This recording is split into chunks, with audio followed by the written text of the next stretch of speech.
Make a project manager fly off the handle in 5 words or less. As per my last email.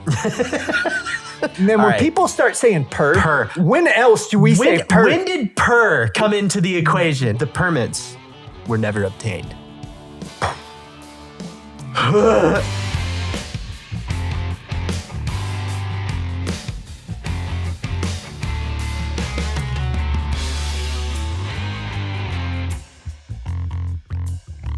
So I showed Sam the video that I took of you the other day of ranting and raving about the blinds and how I raised them too high for you. Because for the listeners out there, we have blinds up here on the front windows, and if you they don't have like the little chain on them to like draw them down. One side does, one side doesn't. Yeah, we did that because we wanted to just kind of look clean, you know, over in the conference room.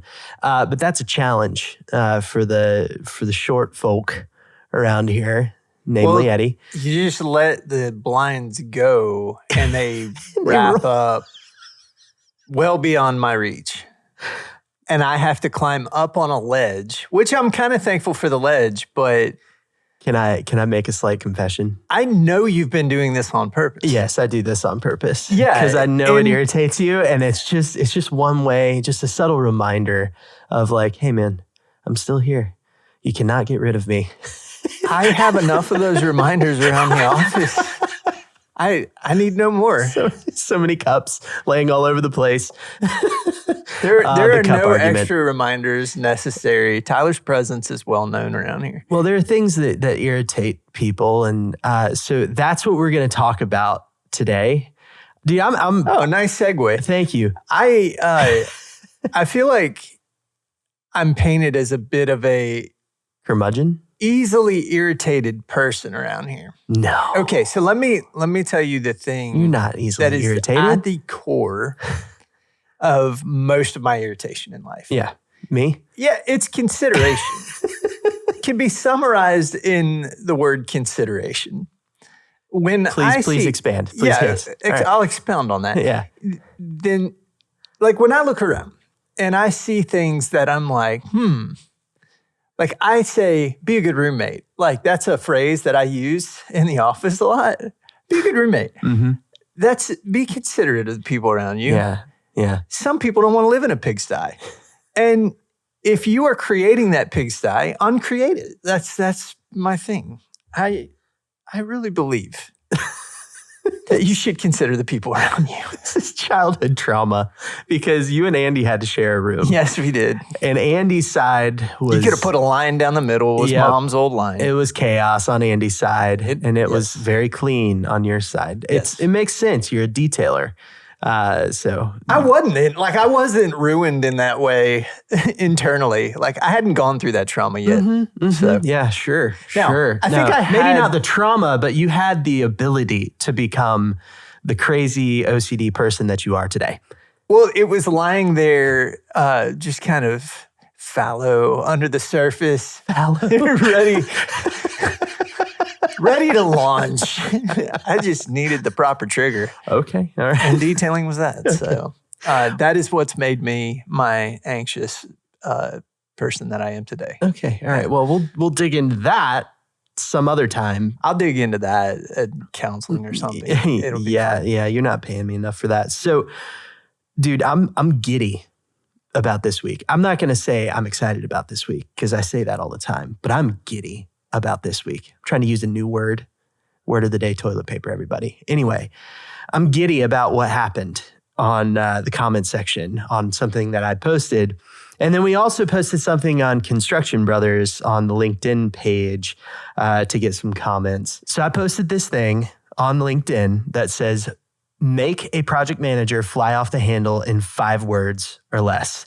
And the comments, oh my Lord, the comments were gold.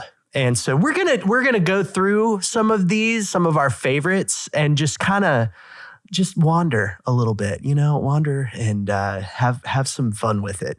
We figure a lot of you guys would enjoy this for your drive to the project, whenever you listen to us. So Eddie, what was your favorite let's kick off with. Oh, you're just gonna. Oh no, are we gonna ramp up to it? We can ramp up to it. I didn't sit down and pick up just a favorite. Okay. I didn't get a number. Like there was not a scale. I got in here and just looked at like what was lighting me up and what was resonating with me. So, I mean, I'll just say a number of favorites. You know, one thing that I was surprised by was how quickly people latched onto this thing. Like you were on a whim, like you throw it out across the office like, hey, make a project manager mad in 5 words or less. And I'm like, I start rattling things off and then you post it. It's like 17 comments in 15 minutes or something. Like it was just bam, bam, bam, bam, bam, bam. Like no, people more are like 5. It's up to 230 comments now. Yeah. Which is, people are all over it. it's hilarious, guys. I mean, it's go check out my LinkedIn. It's my personal LinkedIn profile. And if you want to have a good laugh, just go read through some of those comments. It's a good time. But okay, let's get into some, and we'll give some shout outs along the way. Yeah, you can get a shout out if you get a good one. All right. You want to go first? Do we need a thumb war for this one? Hit me. Okay. So by far the most offensive one, offensive beyond belief. And it's so sad because you know the person was trying to help the project manager. The person that did this was just trying to help, but they didn't. They ruined their freaking life, okay? Here it is. And this is from Robert Johnson. Cleaners erased your whiteboard. I saw this one. It was up there. Can you fathom?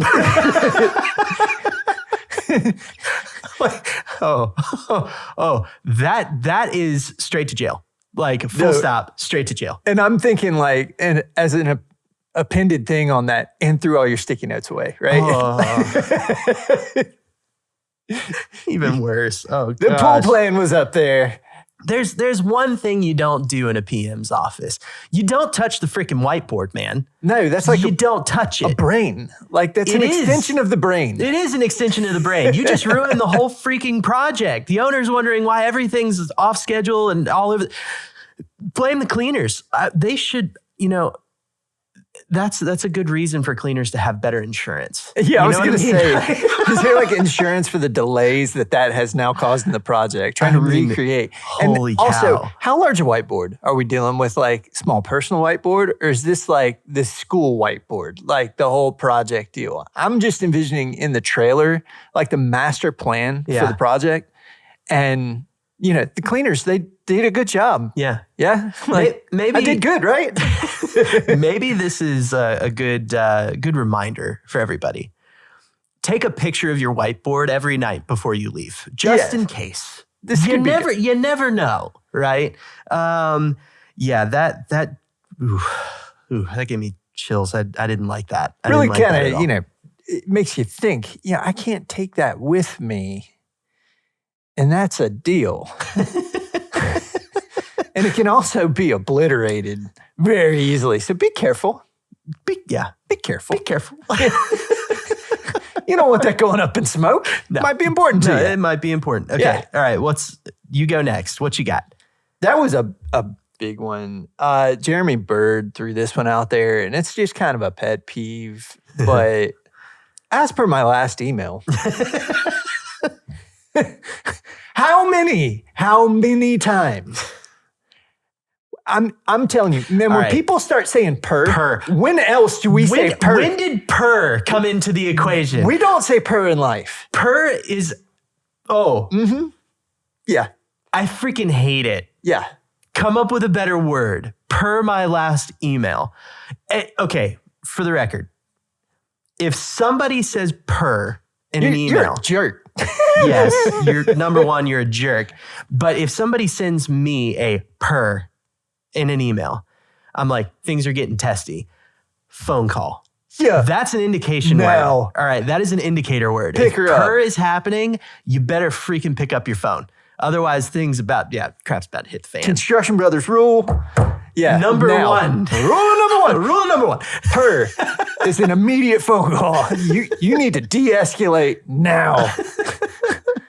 That one's a pet peeve. Because when you get that one, you know somebody's being passive aggressive. Oh yeah, it's of course beyond thinly veiled passive aggressive too. I mean, I'm going to flick you directly in the nose. It's aggressive. And okay, so in an honorable mention, go read the contract.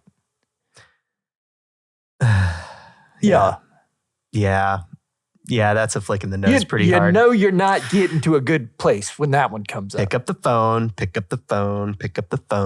Nobody's de-escalate. winning. Yeah, nobody's winning in the email.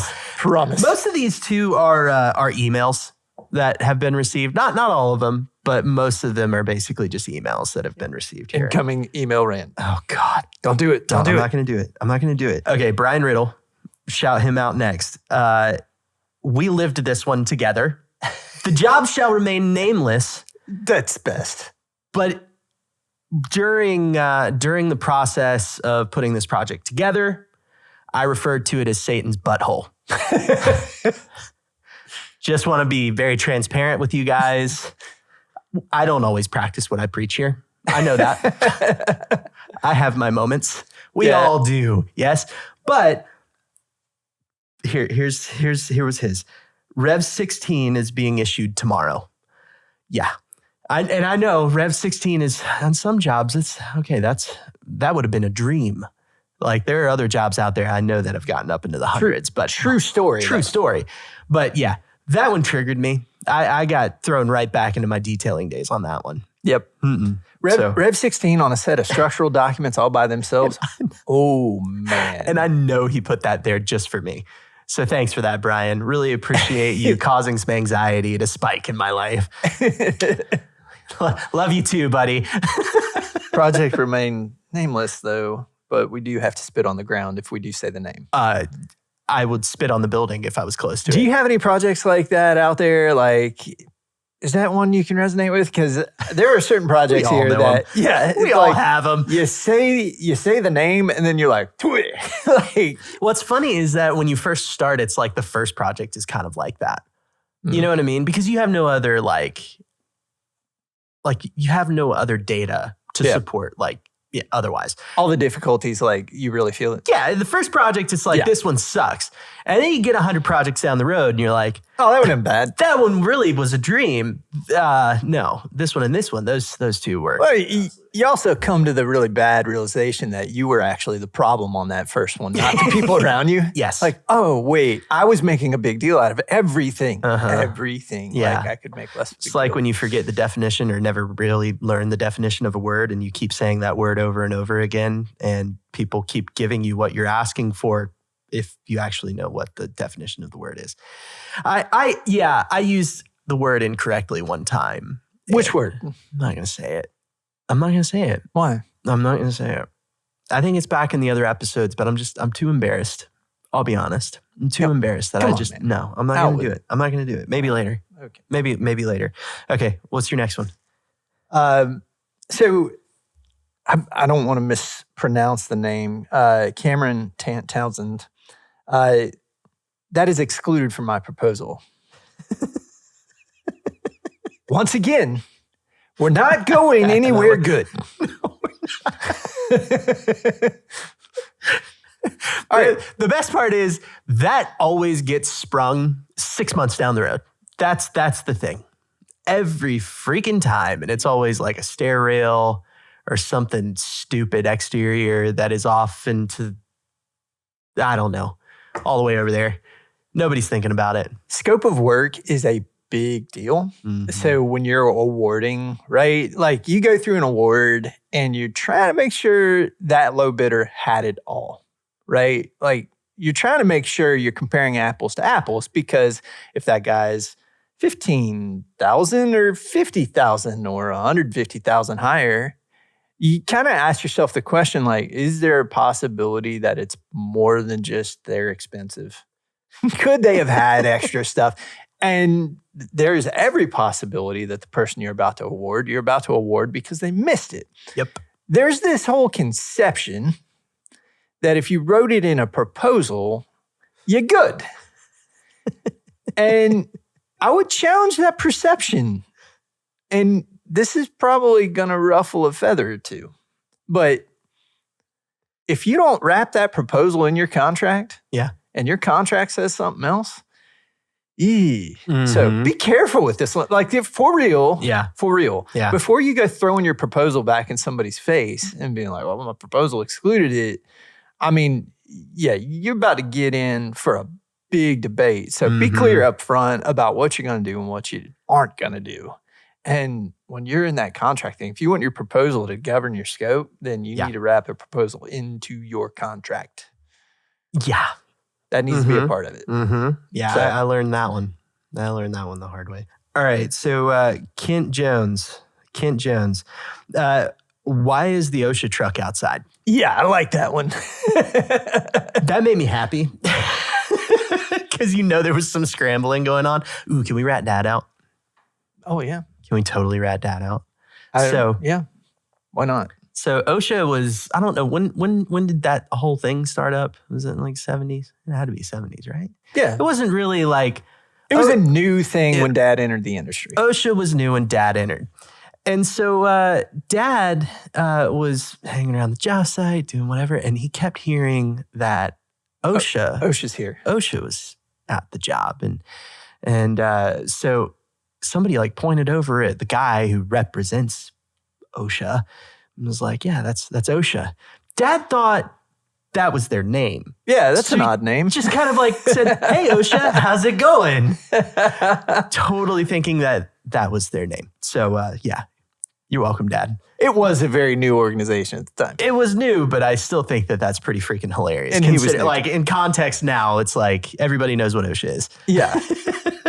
Hey, true story. I'm talking to a PM, and I mean, you hear about these. Yeah. But it's like the OSHA man was running through town and just decided to drop in. And it's like 3:45 or something. I'm just, surprise inspection. And oh, by the way, you're going to drop everything and help me out.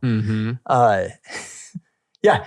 I could see where that would, raise the anxiety levels a little bit in a project manager. Like, oh no. I thought today was going well. It was such a good day. Dad showed up to the office and my whiteboard was erased and OSHA showed up. Holy crap.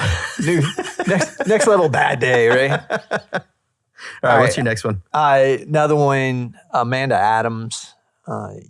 And 10 points because I can see how she abbreviated here to get the word count. All right. The 5-word limit, a lot of people just disregarded it. It's like true. It wasn't even a rule. Some of them were acceptable though because they were funny enough. Others, we just, disregard. We threw them out. I appreciated this one because it was obviously made succinct. Per my post, I said 5 words, only 5 words. Don't be a jerk, Ty. All right. So she says, you see the new plans? Oh, God. Oh, yeah. Been there. Triggered. Okay. Triggered. This is a part of the reason why. When we hit pre-detailing, like we do a little pre-detailing meeting, one of the first things we get is, hey, I just want to throw the question out there. Do we have the most current revision of plans? Have you asked that recently? Here's what I have. Do you match that? And it happens. Like people are like, oh no, there was an addendum. There was a revision. Yep. Okay, glad I asked. Yep. You didn't even you weren't gonna have that given to you. So, yeah. No. Ask the question. Clarify. Problem is real. Compare the numbers. Sometimes, oh gosh, I can't remember which project. It doesn't matter which project because I'm not going to say the name because sometimes people forget to change the revision mark. Yeah, sure. That's a confusing mess. Yep. So great. Things have changed and there's no revision mark change. So yeah, if you're doing drafting or anything like that, guys, please, if you change something on the sheet, just change the freaking revision mark. Yeah. Cardinal sin. Like, do not commit the sin. It is so bad. You'll confuse the entire freaking project. Hey, also another one is don't grab views and shift them around for no good reason. Oh, just gosh. Because, yes. So don't obliterate overlays by doing that. Mm-hmm. Like nothing's changed. but I'm just going to pull the thing over. You felt like you had to pull it into just a little better place. Leave it alone. Mm-hmm. Yeah.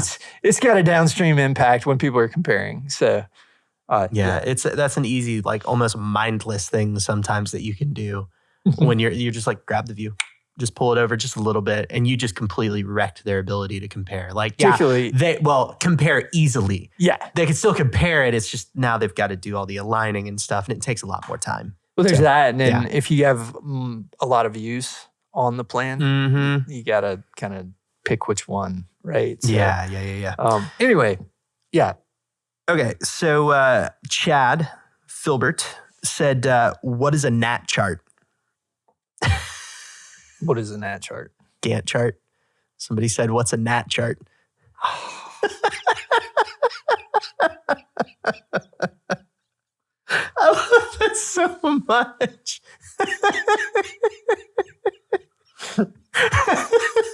It saddens me that it took me a sec, but then... No. It took me a minute because I read right through it too. Because I went, Gantt. I'm like, wait, hold on. The N and the A they're mixed up. That. Oh my gosh. No, I was in stitches. That's hysterical. Daryl Forrest, my personal favorite. They'll work it out on site. Oh, of course. Means and methods. Means and methods. We have a phrase. It's called beat it to fit, paint it to match. Learned it from our father. Probably learned it from his father. Beat to fit, paint to match. Oh, that was another one I saw. Caulk will fix it. Caulk will fix it? Yeah. I didn't see that one. Yeah, I saw that one thrown in there. That was a good one. Oh, my goodness. Yeah, means and methods. It is what it is. That was another good one. Jordan Hillstrom. It is what it is. Yeah, it is what it is. Honestly, it is what it is. It's fine. Like, code 4, I ain't fixing that. Drew Ashburn, New Field Dimensions came in. Yeah. Oof. And I added a comment on that one. Said, and they've been scanned in. Yeah. We wrote them on paper, smudged all over them, spilled some coffee on them, and then we scanned them, and then we sent them over to you. Oh, yeah. Best thing ever is getting documents that somebody actually drew on with red pen, scanned back in. The weight of the file is about 40 gigabytes. They send it over. I needed a drive link to send it. Yeah. Here you go. Take care of that for me. Oh, by the way, did you not know that you're going to have to do an as-built model on that? Oh, no. Yeah, you're going to need to do an as-built. No. No, you've got to adjust every single thing as though it is built in the field. No. Yes, no. All right, yeah. The worst offender in detailing was ramps. So ramp rails and stuff. Yeah. Dude, those were terrible. Freaking awful. They would try to give you the slope and all of this. Oh my gosh. Modeling from a piece of paper that it looks like it was scribbled on by a child. And because nobody can freaking understand other people's handwriting. I'm sorry. That's just a fact. Like, I struggle to understand people's handwriting. Can't do it. We have fonts for that, typefaces. Just use Bluebeam, please. Please, God. You know what's just do it. The first time I went out and scanned a ramp and a stair, like a site ramp, site stair, and then just put the rails in based on that. You're like, I'm going, cow. Wow. Well, that was a lot easier. Instead of bringing the model to it, you're like, it doesn't have to be on the backside of toilet paper. No, from the Porta-John. Yep. All right, what else you got, man? Well, actually, one from me that I didn't put on here. Oh, I have something to add here. Okay. The good old, yeah, but you lost your slot. Oh gosh. Now, this problem is real. That'll do it. Okay, so we see this a lot with, delayed shop drawings, delays production, or best yet. Okay, so you had a schedule, and you handed that schedule out, and you had everybody hopping around as though that schedule had some sort of merit. It had no merit. You weren't going to get the site work done then. You weren't going to have the foundations in by then. You had no hope, no hope Nope. of getting that done. Mm-hmm. And then you expect the person that you've given the schedule to like do everything on that schedule and then wait Mm-hmm. and wait and wait. And you got them on pause. And then all of a sudden you hit the green button. Yep. And they've busied themselves with other projects. Mm-hmm. Yeah. You lost your slot. Yep. Sorry, you got out of line. Time to go back to the end of the line and wait on the water fountain again. Yeah, see previous rants. Reference that episode. Yeah. Water fountain line. Is that what we called it? Something like that. It was something like that. Look for it. You'll find it. All right. Scott Friend, that's above my pay grade. I saw that one a couple times. Yeah. That's a good way to pass the buck. Good job, everybody. Well done. And well in done. the realms of passing bucks, that looks like the painter's problem to me. Okay, here's one that I feel we've all been a part of. Okay, Brandon Bowman. I've been doing this for 40 years.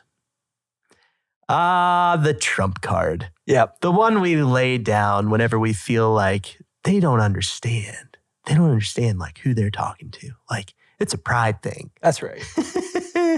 I didn't understand that you were like the Chat GPT of construction, and you've actually amassed all construction knowledge. All of it. Every bit of it. In 40 years. In 40 years. You must know everything. And you've never done it before. How about that? There's a time to listen. There's time to be respectful of the time in the seat, for sure. I respect your tenure. I respect your tenure, but also like I need better reasoning here. Golly, man, that one's fun. If you haven't been in a trailer and had that one thrown down, like, are you even in construction? All right, another honorable mention here. May not have said that, but that's what the consultant's intent was. Oh God. No points awarded on the 5-word limit here. But Doug Taylor, well done. It's very interesting when, you get into things that aren't highly, highly specified. Mm-hmm. We get a bit spoiled on the steel side of things because we expect absolutely everything to be gospel when it's shown on the drawings. Yeah. But I know, like, I've talked to Jonathan Collins, works with us here, about this. And, like, from an architect's perspective, right? You put in, and it's like, what LOD am I going to with the actual drawing part of this? Yeah. And then, like, I show studs. And on the end of a stud, as an acknowledgement of the fact that there is a fastener there, I show some dots or some X's or something that looks like a fastener. Yeah. And it's like, is that intent? Is that design intent? Well, you showed 6 dots, so I put 6 screws in every single stud. And it's like, I was just acknowledging the fact that there were screws in the end of it. I wasn't trying to specify. So the battle is real. Mm-hmm. And there's always a battle over, trying to discover and interpolate intent. Mm-hmm. The unsaid thing. All right.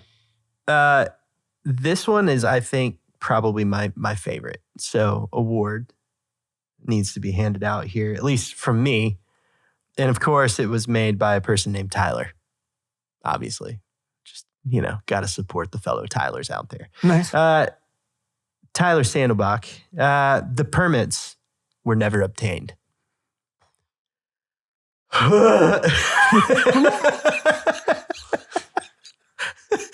Oh, just a little thing.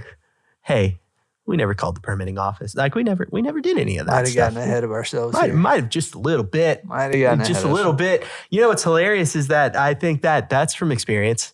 There were several people that commented and they were like, "I've had this happen." I'm like, what?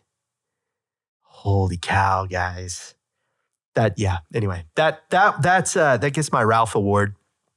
Makes me want to retch. And anyway, it's the TMI. I didn't know there was an award. There's a Ralph Award. There's a Ralph and Retch Award.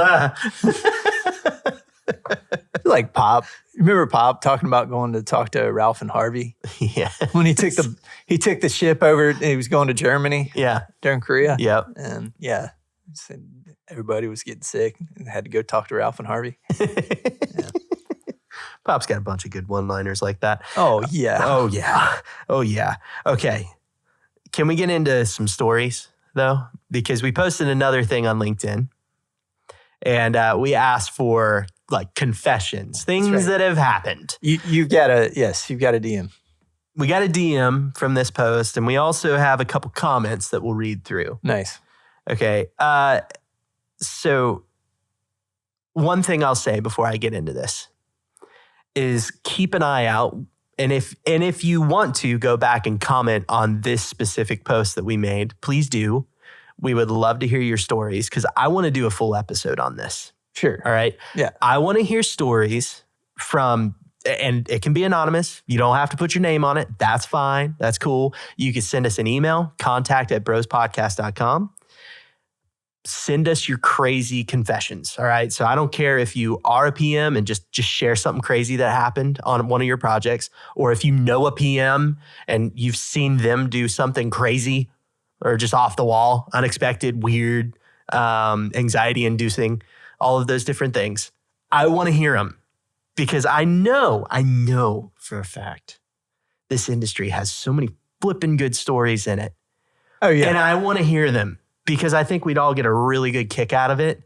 And I think we'd have a lot of fun chatting about them. Hey, superintendents, we know you're out there. You guys have amazing stories. You tell them in the job site all the time. Bring it. It's okay. You can bring the X-rated stuff. We'll keep it a little bit, we'll tamp it down a little bit for here if we can. I don't know if you want to invite that, but okay, maybe I don't want to invite that. At least we're screening them before we. We'll screen them. We'll screen them. Hey, I don't want to have an explicit tag on our episodes. So no. Hey, well, still within reason, we can say certain things within reason. Anyway, all right.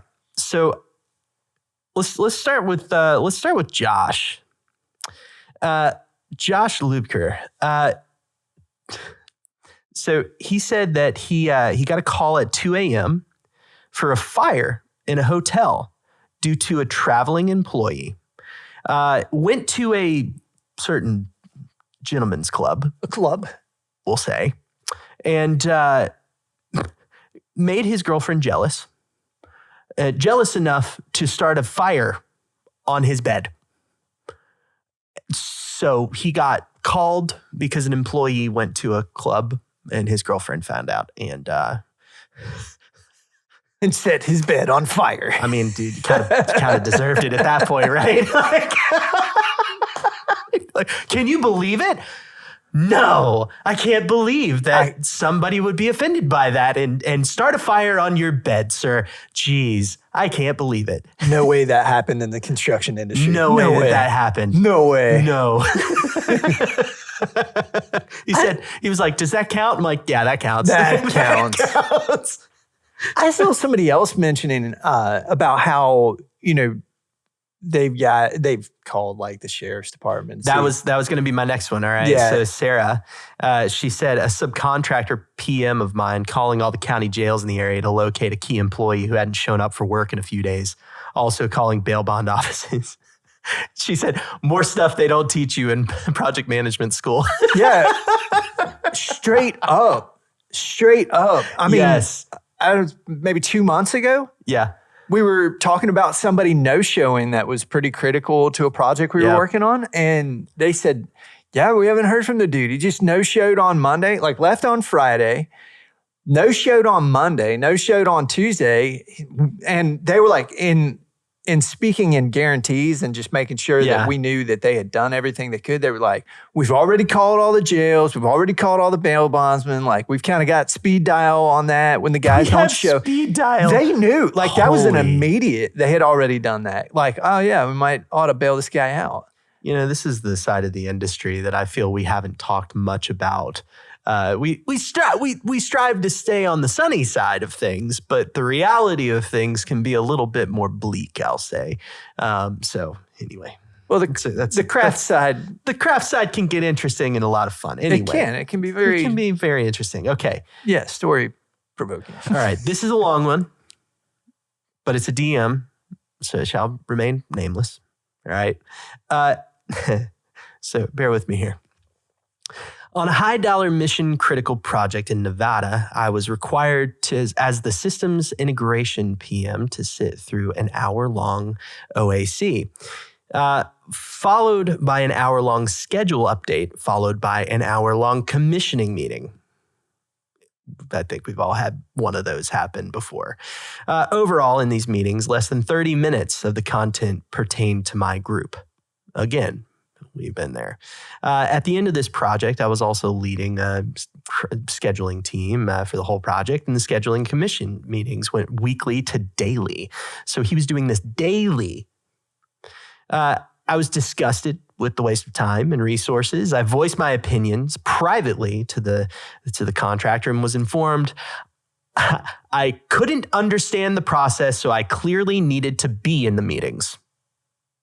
Because you don't understand. Of course. Of course, yeah. So I came and in protest and brought some small figurines to paint. So during the meetings, this joker... He was crafting during the meeting. This joker goes out and buys little figurines, and he's over in the corner just painting figurines. During the meetings, I'm like, that sounds like something our dad would do. Full stop. That's a Larry move right there. Yeah. That's a Larry protest. And he said, Warhammer 40K figures, to be clear. And I was like, okay, well. The GC was furious. No kidding. Yeah, really? Yeah, no kidding. And in other news, water is wet still. So I feel like that there are a lot of other fun stories that we can gather out there and start sharing for all of us to have a good laugh about, all in good fun. Of course, we don't want to throw anybody under the bus, but still, I think it can also shed some light on some of those different things, like the endless meetings. Like, how many times have you been a part of a meeting over the past 2 weeks, Eddie, where you just sat there and you waited and waited and waited, and you said 2 words, and you had to sit there for an hour for no reason while another trade got coordinated? Yeah, it happens. It happens. Yeah, and I get we need to gather people together, but totally I personally don't love meetings. I've never loved meetings. I probably share a disdain for meetings that's similar to the same level of disdain you have for email. I don't care for them unless they're necessary. Like, I've been in some really solid meetings where a lot gets done. Yep. So I can appreciate, man, when you call one and it's very helpful. I can also appreciate some check-ins. Yeah. Like just some reasonable check-ins. If they're quick, we're popping in and out. But man, there are some of them. You're like, get me out of here. Okay, so this is something to consider if you are the person putting together the meeting. Keep in mind who has like the least stuff to talk about and say, hey, why don't you go first? Let them get in and out. It's kind of like the grocery store, right? Somebody comes up with a banana trying to check out. Let's let that person go first instead of the person that has the entire buggy full of stuff, right? Yep.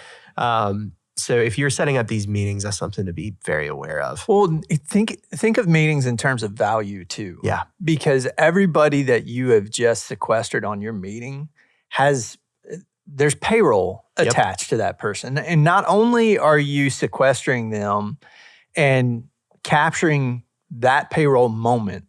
So, I mean, we could do easy math on, I've gathered 10 people and they make an average of $60 an hour. Yeah. And do the math. There's also the side of things like, I've got 10 people for that hour and there are things they're not doing. Yep. So it's a respect thing. Meetings have a value. It's a respect thing. Meetings have a monetary value, and there's an opportunity cost. If you're doing that, you're not doing something else. Yeah, for sure. I'm all for, obviously, building a team and working through problems together and talking, communicating. Like, obviously, duh. Yeah. Like, we gotta do that stuff, right? But also, let's be reasonable and say, like, hey, Tina over there she probably doesn't need to be here for this whole thing. Like, let's get her stuff handled, and then you can go on your merry way and get out of here. Go. Yeah. If you are the person that's leading a meeting and you do that, instant respect on behalf of Tina over there. You did that for her because she's like, oh, thank you. Oh, you're being considerate. You're being considerate. I'm not just having to sit here for an hour. Yeah, like yeah. I had full on like drawings. Like I would like sit there and drink my coffee, and I would just like make a habit out of like just scribbling on my coffee cup because there was nothing else to do. You just sit there and you're listening to HVAC, which they're talking about things that are not relevant to steal in that certain meeting. And I'm like, what am I doing here, guys? Why am I here? Dude, I've found those coffee cups so many times. Yeah. Fun little habit of mine. You're welcome. Oh, thank you. I think I could probably do like an art exhibit or something like that, you know? If I were to stack all of the cups.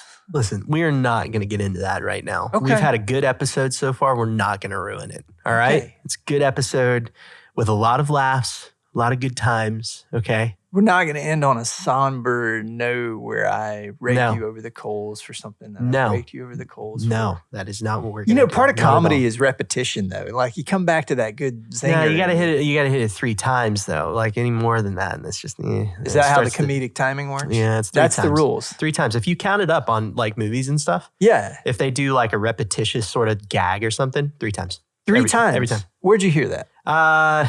Every movie ever. Gallagher, Yeah, sure. Brian Regan, Sure. Why not? Jim Gaffigan. Yeah, sure. Why not? Like that's Yeah, let's their go rule. for it. Yeah, let's go for it. Seinfeld, Jerry Mhm. Jerry Yeah, Seinfeld. sure. All the greats. I mean, 3 times it's the the max. rule gets broken. Duh. The rule does get broken. I'm just saying 3 times. It's like kind of like the average of like, that's typically what you want to do. I was just pointing out that you pulled it out of your ear. No, I didn't pull it out of my ear. That's actually like a legitimate That's thing. a thing. Do I need to like research this and back this up? I think you do. Okay. Well, I will provide research, my sir. Mhm. Thank you. All right, guys. Well, there you have it. We know you didn't learn anything this week, but at least we had a good time. Yeah? Okay. All right. Sounds good. So go build something awesome. We'll see you next week.